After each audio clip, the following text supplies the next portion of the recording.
he's the man that's going to be the caretaker and collect the eggs, and we gave him a crash course of how to take care of chickens, which had to be translated since he doesn't speak English real well. But I think he's going to do a good job. He looks a little overwhelmed right at that point, but I think he'll really take good care of those chickens. That's Stan and Freddie. We did some other odd jobs around the school, and that day we were working on the sign at the entrance.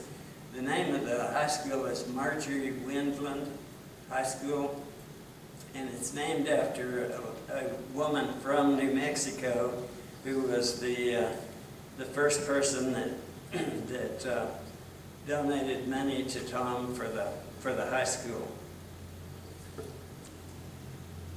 That's a group of orphans.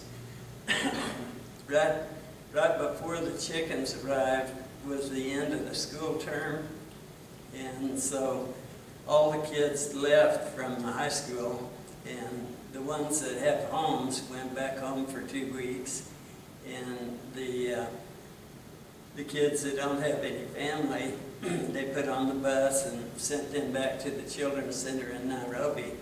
So this is part of them. There's about 20 more than this, and they're all ages, of course. But I think I have a affinity for orphans since one of my grandfathers was an orphan himself. His parents were both killed by lightning when he was just a child, but somebody took him in and raised him, and he became a strong, successful man. I never met him because he was killed before I came along, but these kids are getting a good, solid education.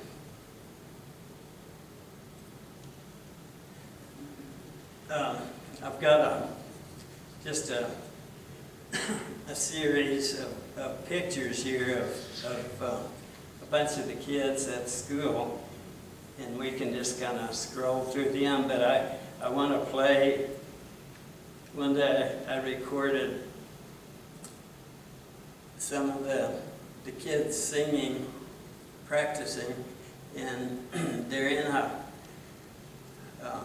concrete building, so it kind of echoes. It's not a real good recording, and there's people walking around.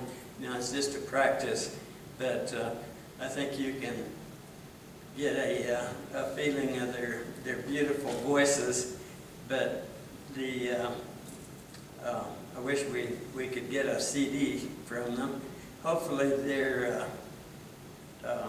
choir will be coming back here before too long this winter.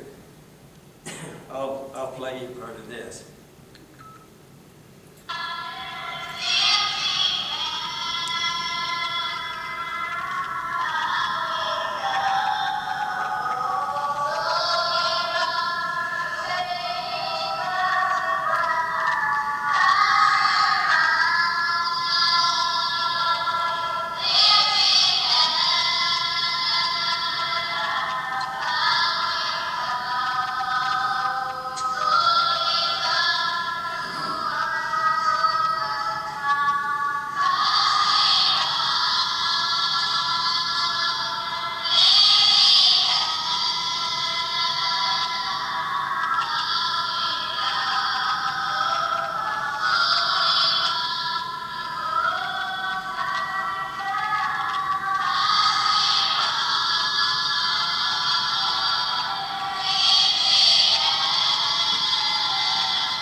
shows part of the kids getting the shoes that you guys put together money for, and there's a whole bunch of more shoes to give out, but there's 90 more new students that are coming in next week sometime.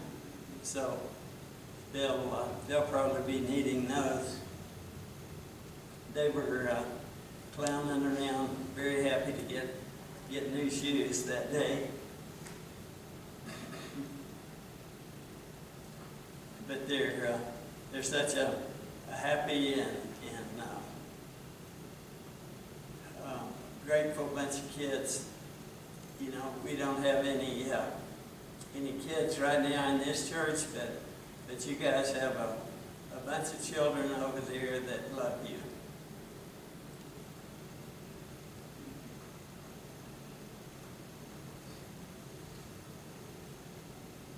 Okay, let's hold it right there for a second. This is two of the young men who are juniors in high school, Dennis and Tony, and they were both orphaned at 3 to 4 years of age, and have been with Tom's organization ever since then. I told, these two boys came out almost every time they had a little free time and talked to Stan and I, and they're highly intelligent, well-adjusted. They were always asking questions about construction, why you do things one way and not another, and just very inquisitive, good kids. But I told Tom our church over the last several years has invested a lot of resources in that orphanage and school and shoes and what have you for these kids, and that if all he had done is to raise these two boys, that it's worth every bit. They're going to be successful in whatever they do, and they're not the only ones. So I want to close with that picture to give you a bright example of the success of the efforts that all of you have participated in for our friends in Kenya. A sign on the wall at the Children's Center has Jeremiah 29:11 written.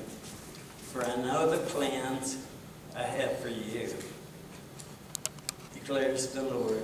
Plans to prosper you, not to harm you. Plans to give you hope and a future. And that's what this place is for these children. We don't have any kids here, like I said, but you know, we got a bunch of kids over there that are very appreciative of the help that you guys have given them over the years.